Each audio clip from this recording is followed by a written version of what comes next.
ఇంట్లో మిగిలిపోయిన అన్నం కానీ కూరలు కానీ ఫ్రిడ్జ్లో పెట్టి రేపు పొద్దున్నే మళ్ళీ రీహీట్ చేసుకుని మేము కానీ పిల్లలు కానీ తినొచ్చా? చాలా యాక్చువల్ మంచి క్వశ్చన్ అడిగాము. ఇది very common process across the వరల్డ్లో, ఎస్పెషల్లీ డెవలప్డ్ కంట్రీస్లో ఏకంగా ఫుడ్ 1 వీక్గా తయారు చేసి పెట్టుకుంటూ ఉంటారు. మన ఇండియాలో కూడా ఈ మధ్యన రిఫ్రిజిరేటర్స్ వచ్చిన తర్వాత ఈ ప్రాబ్లం కూడా మనం ఎక్కువ చూస్తున్నాం. ఫస్ట్ థింగ్ ఏంటంటే అర్థం చేసుకోవాల్సింది ఏంటంటే ఏదైతే మనంతా రైస్ ఈటర్స్ కాబట్టి మనం ఏదైతే అన్నం వండుతామో దాంట్లో సాల్యుబుల్ ఫైబర్ ఉంటుంది. ఎప్పుడైతే ఆ సాల్యుబుల్ ఫైబర్ మాత్రమే మన బాడీలోకి ఎంటర్ అయిన తర్వాత, మన బాడీలోకి వెళ్ళిన తర్వాత స్టమక్లో ఉన్న ఎంజైమ్స్కి ఆ సాల్యుబుల్ ఫైబర్ యాడ్ అయిన తర్వాత సో ఆటోమేటిక్గా మన బాడీలో నుంచి ఇన్సులిన్ స్లోగా రిలీజ్ అయ్యి 24 అవర్స్ మెయింటైన్ అవుతాయి, స్పైక్స్ రాదు. సో ఎప్పుడైతే మనము వన్స్ మళ్ళీ రిఫ్రిజిరేటర్లో పెట్టి కూల్ చేసామో సో రెసిస్టెంట్ స్టార్చ్ కింద మారిపోతుంది.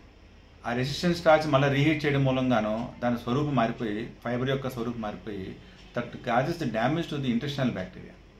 సో ఇంటెస్టినల్ బ్యాక్టీరియా ఎప్పుడైతే డ్యామేజ్ అయినాయో ఆటోమేటిక్గా లోపల ఇన్ఫ్లమేషన్ స్టార్ట్ అవుతుంది పేగుల్లో. దాని మూలంగా గట్లో లీక్స్ స్టార్ట్ అవుతున్నాయి.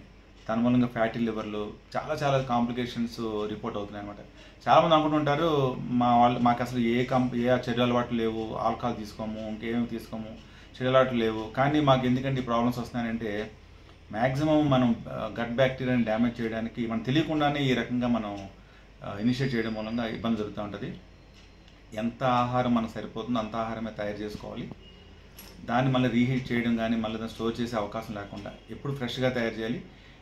ఆల్వేస్ ఏ ఫుడ్ ప్రిపేర్ చేస్తామో అది వితిన్ 3 అవర్స్లో కన్జ్యూమ్ చేయాలి. That is science. అది. Thank you.